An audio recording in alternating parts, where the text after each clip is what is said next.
Hello and welcome to the channel. Taking war to Niger Republic will not be in Nigeria's best interest, as this could lead to a rapid rise of insurgency as well as more bandits finding their way into the country.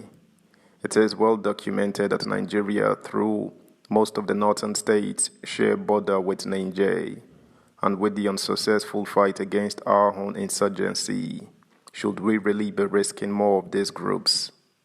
Subscribe, like, share, and comment. Thank you. Expect more bandits in Nigeria if Niger is attacked. National Missioner Abdurrahman Ahmad.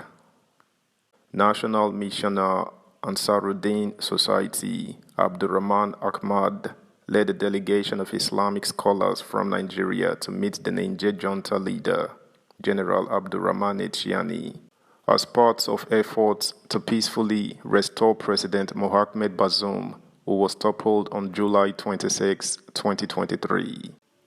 The Economic Community of West African States, ECOWAS, led by Nigeria's President Bola Tinubu, had threatened to remove the junta by military force if diplomatic options failed. As part of the diplomatic options, Tinubu had raised a team of eminent Nigerians, led by a former head of state, General Abdulsalami Abubakar, to meet and negotiate with the coup leaders in Niamey. But the coup leaders failed to meet with them even after they had arrived the country. In an interview granted a television station last week, Ahmad spoke on his team's trip to Niger and meeting with the junta leader and their findings. According to him, the Niger coup leaders refused to meet the Abdulsalami team because they felt shortchanged after Niger electricity was disconnected by Nigeria without listening to them. Chiani said it was under the heat of the anger that they reacted the way they did and asked for forgiveness repeatedly, Ahmad said. He also warned that it is not in the best interest of Nigeria at this point in time to fight Niger because it is like declaring war on ourselves. The missioner said it will be an opportunity to strengthen insurgency, for bandits to have free rein and intensify their cross-border attacks. It is a very serious matter, and Nigeria in particular cannot afford any war at this point in time. We are already fighting so many wars that include socio-economic and political. We cannot add direct military war to that. As religious leaders, we are closer to the people. Every day, we get calls of people who ask for financial assistance and can barely survive. We are not in a conventional war, and this is happening. What will now happen if we get ourselves drafted into a war that may, at the end of the day, be a proxy war? So we thought that beyond the pulpit, we should take up the challenge, and we met the president to ask him for relief to intervene. Nigeria has perhaps the longest border with Niger Republic. About 7 northern states share border with Niger. These are the same people who speak the same language, share the same culture, and they have historical and cultural ties that date back to 100 years. It is not in the best interest of Nigeria at this point in time to fight Niger because it is like declaring war on ourselves. That is number one. 2. Northern borders are very porous, and it is sometimes very difficult to patrol and monitor. It will be an opportunity to strengthen insurgency, for bandits to have free rein and intensify their cross-border attacks. 3. The president is not yet 100 days in office, and we think that it is not going to be in the best interest of this administration to start a war that may be fought differently. So, as religious leaders and patriots, we thought that we should make this contribution to national cohesion. For some of us, it wasn't novel at all because we have also engaged in a similar shuttle for the Ivory Coast when there was this impasse after the election and there were 2 people claiming to be winners, Laurent Gbagbo and Alassane Ouattara.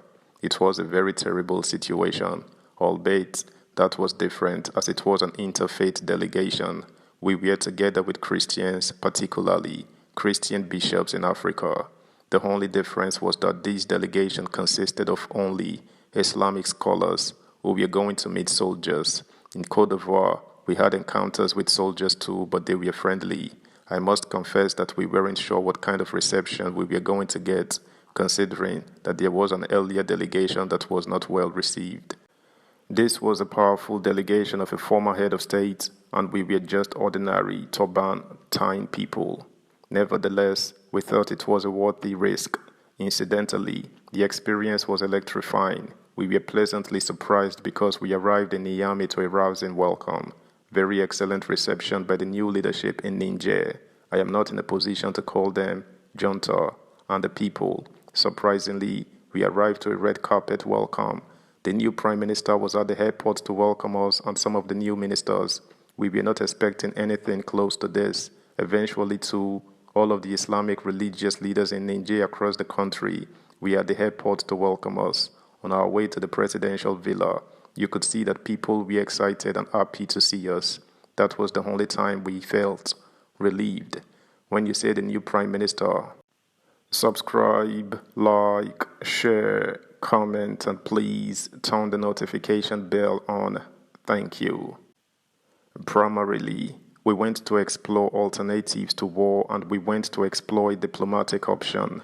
That was our mission, and we had the approval of the President, the Commander-in-Chief of the Armed Forces of Nigeria, President Bola Tinubu.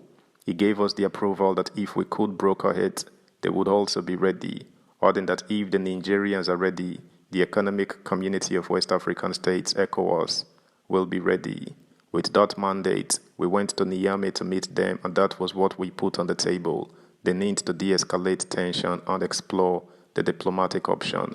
Of course, they were very receptive to it, even though we didn't ask for it.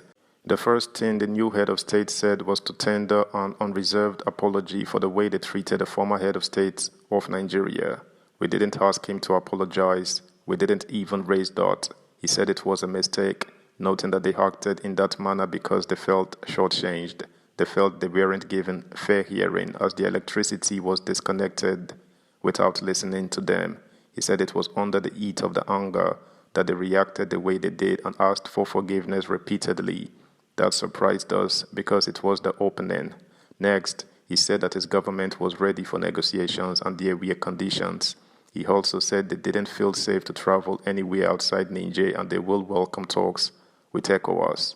Third, he assured that they aren't there to stay, that the most patriotic thing to do at the time was to seize power to save the people, their country, and intriguingly, even the sub-region. That's the news, guys. Thanks for listening. Until next time. Bye.